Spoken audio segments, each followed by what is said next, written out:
விஜயின் நடிகர் ஜாதகத்திற்கு வருவோம். விஜய் பிறந்தது 22 ஜூன் மாதம் 1974 12 மணி 5 நிமிடம். அவருடைய துல்லிதமான நேரத்தை நான் மதியம் 12 மணி 5 நிமிடம் துல்லிதமான நேரம். சென்னையில பிறப்பு.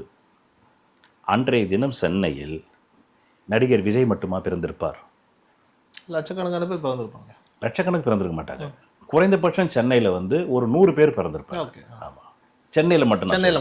அதுவும் அவருடைய ப்ரொவின்சி ஒரு 40 கிலோமீட்டருக்குள்ள. அப்ப 40 கிலோமீட்டருக்குள்ள எந்த கிரகமும் மாறாது, எந்த கிரகமும் மாறாது. அதே கன்னிலக்கணம் தான், அதே கடகராசி தான், அதே பூச நட்சத்திரம் தான். அப்ப அந்த 100 பேர் வாழ்க்கையும் இளைய தளபதி போல் இருக்கிறதா? அந்த 100 பேருக்குமே இவருக்கு வந்த மாதிரி கிரௌடு வந்ததா? 40,000 பேருன்றாங்க கரூர்ல. அவங்க அத்தனை பேருமே ஏதோ ஒரு துறையில சார்ந்திருப்பாங்க. அத்தனை பேருக்கு 40,000 கிரௌடு வந்திருந்தா நமக்கு தெரிஞ்சிருக்காதா? நமக்கு தெரிஞ்சிருக்காதா? வரல. ஏன்